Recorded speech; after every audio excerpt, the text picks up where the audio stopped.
Kindness Can, the podcast, with radio personality Jane Lindley Thomas and psychologist Paul Bushell. Because every act of kindness, no matter how big or small, can change lives. In this series, Jane and Paul hope to enrich your life by giving you practical tools on how to be kinder in your relationships with yourself, with those around you, at home, work, and in your community. A beautiful good morning and welcome to the Kindness Can podcast. Good morning, Paulie.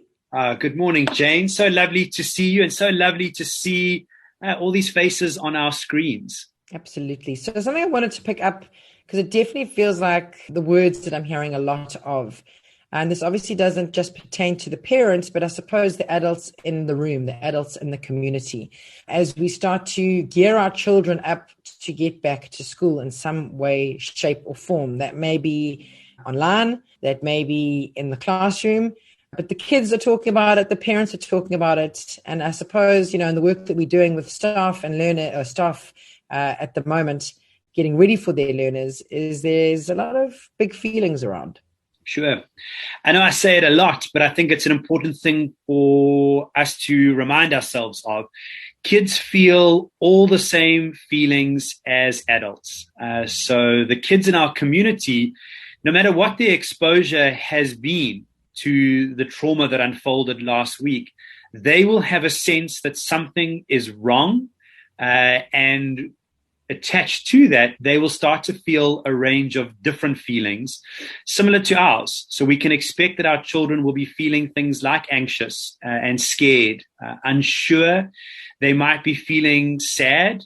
They might even be feeling angry about the fact that they haven't been able to go back to school, or they have to go back to school online, or that their routines have been changed in some way. So I think quite right, Jane, as the adults in the room, it's part of our job to first of all try and understand what some of those feelings are for our children, and then to work with them to process those emotions. Some of the feedback and the work that, again, we're doing on the online space for staff compliments is obviously children have experienced different degrees of trauma. So I think on a collective space, what role can a parent play in supporting their child in and on their journey, and also being a friend to the teacher? I think this really is a time for all of us to just go gently as we move forward. Spot on. In terms of exposure, I think kids will have varying degrees of exposure depending on where they live, what they heard and what they saw, but also what they were exposed to on TV or on social media. So to the adults in the room listening, stop exposure as of now. So the traumatic incident has happened, but moving forward, we want to limit that re-exposure over and over again, because that feeds into the trauma and can become what we call secondary trauma. So we want to stop the exposure as much as we can. Kids don't need to be watching videos and seeing photos of this over and over again. They don't need to be driving by and revisiting places where trauma took place. So we want to limit that. For kids who have been exposed, though, and even kids who haven't been exposed, there needs to be some kind of simple explanation of what has happened. You don't want to kind of create too many fairy tales or myths around this, because, kids pick up when we're not telling the truth, and then they go to school and they've got, you don't want to be the kid in the class the only kid in the class who still believes in Father Christmas, right? You kind of want to prepare them, right? You want to kind of prepare them.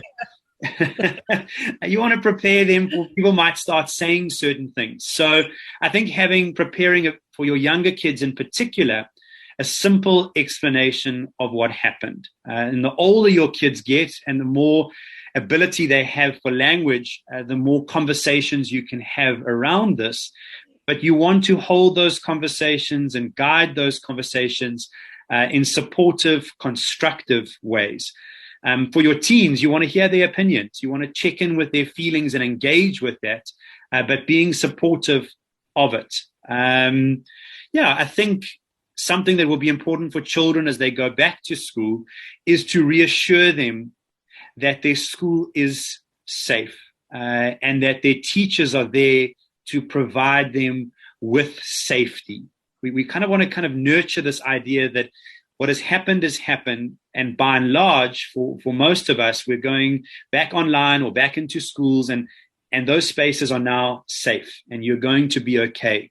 I think your second point is very, very valuable. I think it's important for all of us to attend to our own emotional experience of this, but also be conscious of the fact that the people around you, including service providers like teachers, are human beings too. And they are going through their own emotional experience of this. So at a personal level, go gentle on your teachers. Send them messages of support. Offer to help in any way that you can. They're really brave soldiers that are going on to the front line. They're part of the next phase of dealing with this, not just with Corona, but the traumatic events that unfolded last week. So offer them your support. I think at a practical professional level, if they're going to be there for your kids, it can be useful to give them information about where your child is at, what your child was and wasn't exposed to, what you haven't shared with your child, and how your child is doing emotionally, just so they've got a heads up. I think that's useful information to have. Gosh, I just think about being that teacher receiving 20 to 25 case studies of a slide scale of trauma. I mean, that's enough to push everyone into overwhelm. Take into consideration that, yes, teachers are people too. They've got their own lives, they've got their own trauma, they've got their own anger. And picking up on anger, definitely that is one of the narratives that's coming through, particularly in the teen age group, is this rage. And you'll know more than anyone, because I haven't gone into the land of teen yet, that teenagers aren't necessarily the most vocal and expressive, but they're carrying around this anger because of what's been fueled and watched predominantly through social media over this time. Yeah, first and foremost, anger is a very understandable and natural feeling for all of us to be connecting with right now. And we can't wallpaper over that feeling, but we've got to be very careful of what we do with it, okay, what we choose to do with it. We've got to find, because no one has taken away our ability to choose in this moment. You very much still, your agency is still intact. You're allowed to have these feelings, but you are still accountable for what you do with them. And we've got to choose healthy ways of dealing with it. And that includes anger. So checking in with our teens' anger, not just trying to wallpaper over it or skip past it. Yeah, sit with that anger. Be curious with it. Why are you angry? What about this makes you so angry? I want to understand that. Don't just skip past the feeling straight into, well, we're going to go do this with it. Only once we have established connection can we move into the space of correction. Sit with your teens. Be curious with that feeling. Hold it, acknowledge it. And then we move into the space of, right, what can we do with that feeling that feels constructive or gets us closer to a world or a life that looks the way that we want it to look. So we don't want that anger to morph into a hate. I'm very conscious of anger kind of distilling into othering and racism in this moment, and that's not constructive. Second of all, I think teens are notorious for, especially teen boys, not being so vocal and not being so good at talking about their emotions. It doesn't mean that they're not having them.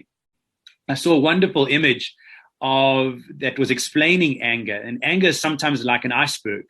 So on the top, you see the displays of rage, the slamming door, the pushing of things, the rolling of eyes, the aggressive noises that sometimes come out of teens that are hard to make sense of. But beneath that, like an iceberg, those displays of anger can be indicative of a whole bunch of other feelings below the surface as well. Anxiety, fear, uncertainty, shame, guilt. So when you see the anger, acknowledge it as anger, but in that space of being curious with it, also make sure that it might not be representing other feelings that they might also be having in this moment, and making sure that they're making space for those feelings also. One of the things that I know came up in one of our staff support sessions yesterday is how far do we push teens? Do we keep saying to them, like, let's talk about it, let's talk about it? And your teen's like, no, I'm fine. Yeah. And my sense is that you should keep checking in. So in the mornings, in the evenings, I just want to check in with what is everyone feeling in their body.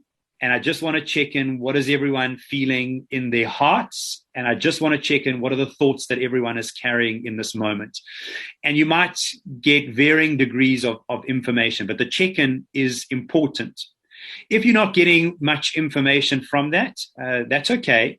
But what you can do is sort of just drop little pearls of wisdom throughout the day. Things along the lines of, it's very normal for people to be feeling angry right now.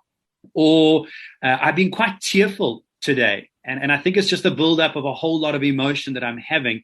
And I know that I need to be kind with myself with those feelings. So you just kind of drop in little bits of wisdom through the day. You don't have to have a big conversation about it. You're just dropping it into the mix, and then you carry on with what you're doing.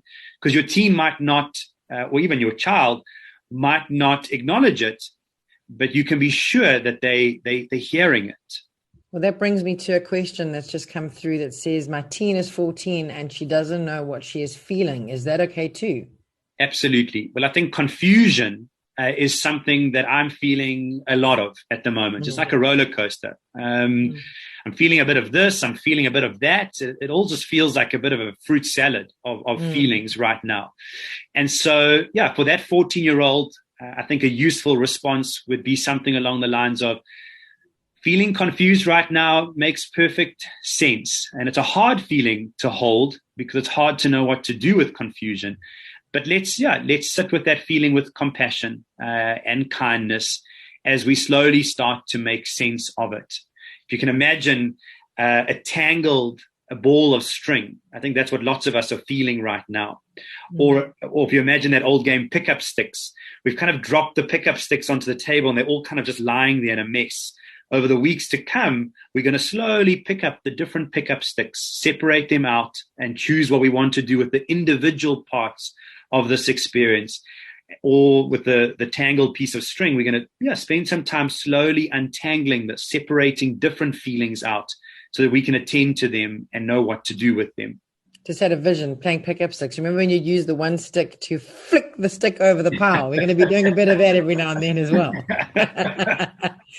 So, Paulie, we chatted about trauma and anger and confusion. What about the child that doesn't want to go back to school because they are still trying to deal with not feeling safe in the world because of a pandemic?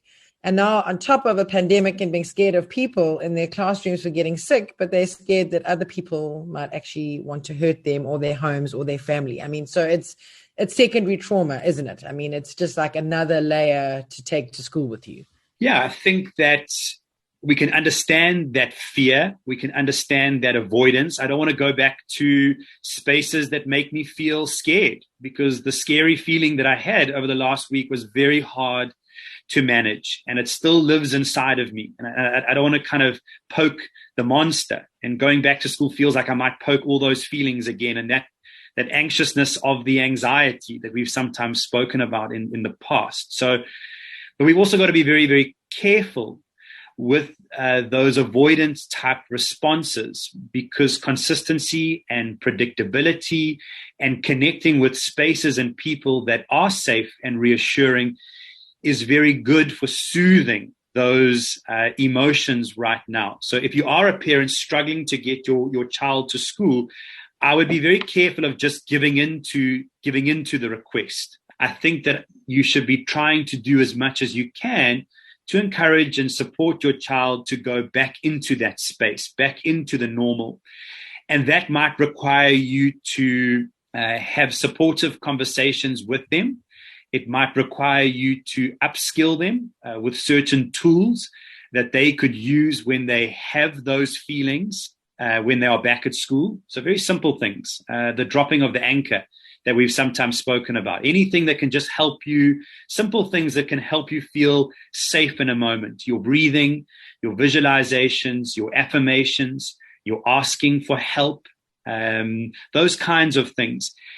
And if your child is struggling to go back to school, I think this would be a good time to reach out for professional support, giving your child a platform and a space where they can talk through some of their experiences and feelings, and then get more of those tools that they can use.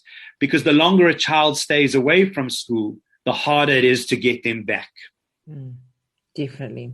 This is obviously, as always, going to take guidance from the parents.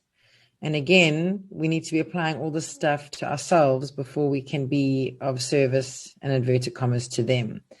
I must say, for me, during this time, I get to most of my days feeling guilty. That guilt is back because I feel like I'm tending to so many things in a day that by the time I get to them, and I've got 3 of them, I've got very little to give, which makes me feel like I'm falling into that trap that I'm coming out and I'm giving all my love and my light and free, emotional sessions and school sessions and, working on the radio. And then I come back home, so to speak, and I'm got very little.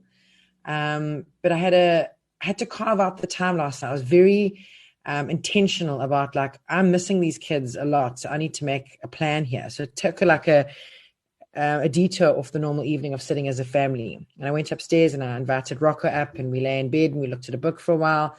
And I kind of felt the soothing come from you, Paulie. I just felt like I needed him to say, I love you and I'm proud of you, Rocco. And he said to me, I love you and I'm proud of you, Mom. I said, no. I want you to say, I love you and I'm proud of you, Rocco. And I could hear those words coming out and him smiling as he was saying it. And then I did it with Cooper individually, and then I did it with Lula individually. And Lula looked at me in the dark with the little fairy lights above her bed, and she said, I've never said that to myself.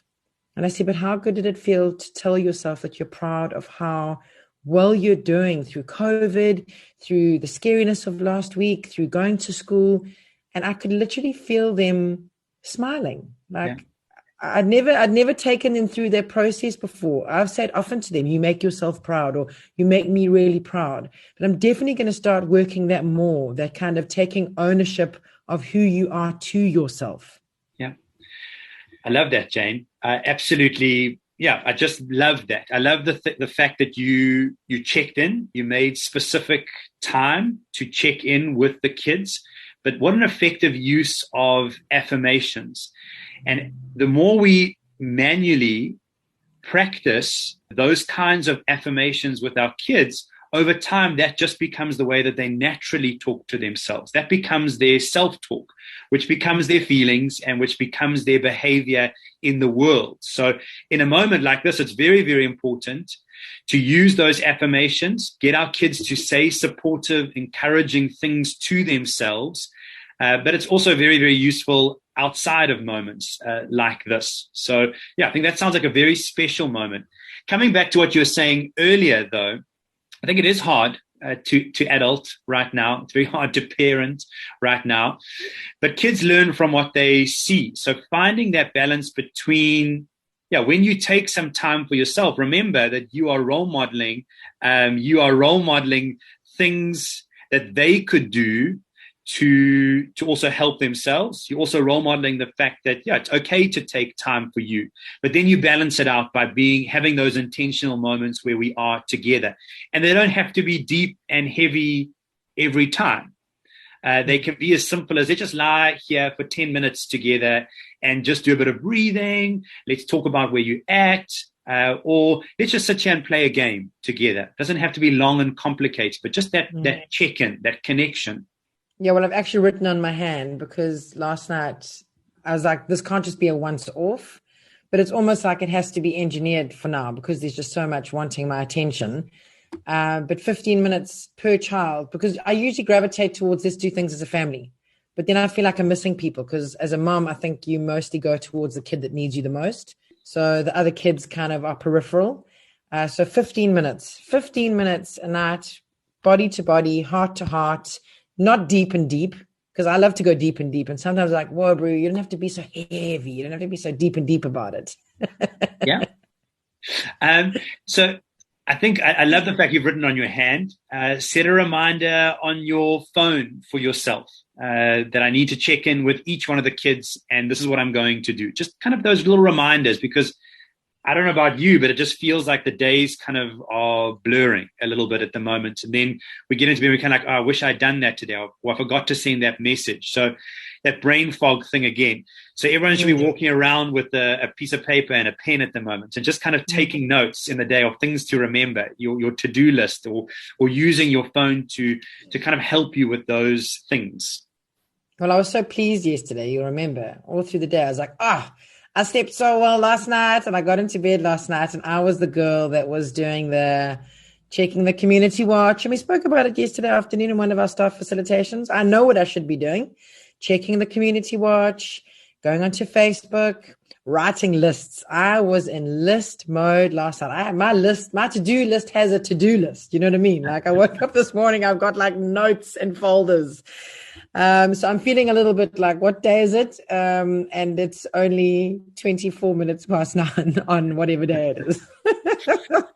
So, yeah, I think in response to that, first of all, there's no space for self-criticism or judgment right now. We're not going to get it all right, not in this moment and not in this lifetime, I'm afraid to say. So your compassion and your care when you make a mistake, even if you know it, is very, very valuable. We want to activate the compassionate part of our brains in this moment, because that's what we need, and that's what's soothing. And, I always say, you turn regret into wisdom. So yesterday, that's where I fell off. And today I'm going to turn that into some wisdom of things to be conscious of and try better at. I'm not sure if anyone wants to ask any questions or make a comment. I don't know if you're sitting on another question, Jane. This one comes through. Good morning. Thank you for the amazing talk. I can relate with that to-do list. I was wondering how one handles that. I think to-do lists are useful right now. I think being conscious of not doing them later and later in the night interrupts your sleep is not a good thing. But yeah, keeping a list, using a list is very, very important right now, because you are feeling quite confused and there is a lot of brain fog going on. What I sometimes do is keep a pen and notepad next to my bed. So when you do wake up in the middle of the night, write down whatever woke you up, whatever you came to in that moment, and then put the pen down, close the book, and put your head back on the pillow and reassure yourself that I've got my list, and that list starts at 7:00 tomorrow morning. Some lovely words of encouragement coming in here. Great advice, not just for my teen, but for me too. I said that to my kids last night, one of them. I was like, I'm just a grown-up that has children. Like, I still feel very childlike in a lot of my life, just with a load of responsibilities.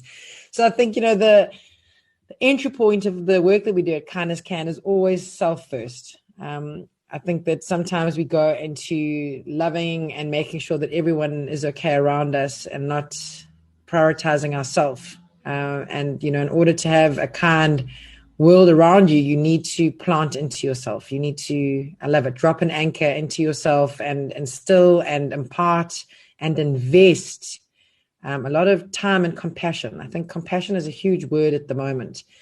We spoke about it yesterday, that by default, your brain wants to keep you safe. So it's always looking for the worst case scenario. And unfortunately, it's always so blimmin' ready to pick up the stick of shame or the stick of guilt or the stick of judgment. And I have to catch myself and say, no, put that stick down. Rather give yourself a hug. Go and have a cup of joe. Yeah, absolutely. Instead of hauling yourself over the coals again, man. Well, I know we started this conversation today saying that kids have all the same feelings as adults, and the converse is true as well. Adults have all the same feelings as kids. And so that fear you see in your kids, that uncertainty, that I don't know what to do next, you've got that too. So make space for your experiences of that also. That and what's for dinner tonight. I wish I could just walk into the kitchen and say that to them. Hey, dudes, what's for dinner tonight? I don't know. Thank you to everyone for their love, support, for showing up, being with us. This last comment, actively using drop an anchor, visualizing the weight dropping off me is grounding. So that's so great as well. And this one says, my 12-year-old is listening in and full of smiles. Thank you for the advice. Oh, my love, we never stop learning, hey? And I think role modeling to your children that we don't have all the answers and we're in this together is also somewhat of a comfort. Yeah. Smiling at all of you. Sending lots of love. And we'll connect tomorrow morning. Just to remind you, tomorrow morning, we have Jess Passon on, who is a speaker and a facilitator. She's written a piece that's gone viral called We Are Both. So we'll chat to Jess and ask her to read that piece for us tomorrow morning. And then on Friday morning, we've got Karen Allen, who is a photographer that was in the eye of the storm over the last couple of weeks. Don't know if you saw his picture of the superhero coming out of the smolder and the rubble. We're going to be asking for his kind and good, uplifting, we are building together stories. We love you very much. We'll chat tomorrow at 9. You've been listening to Kindness Can, the podcast. Find out more at kindnesscan.co.za.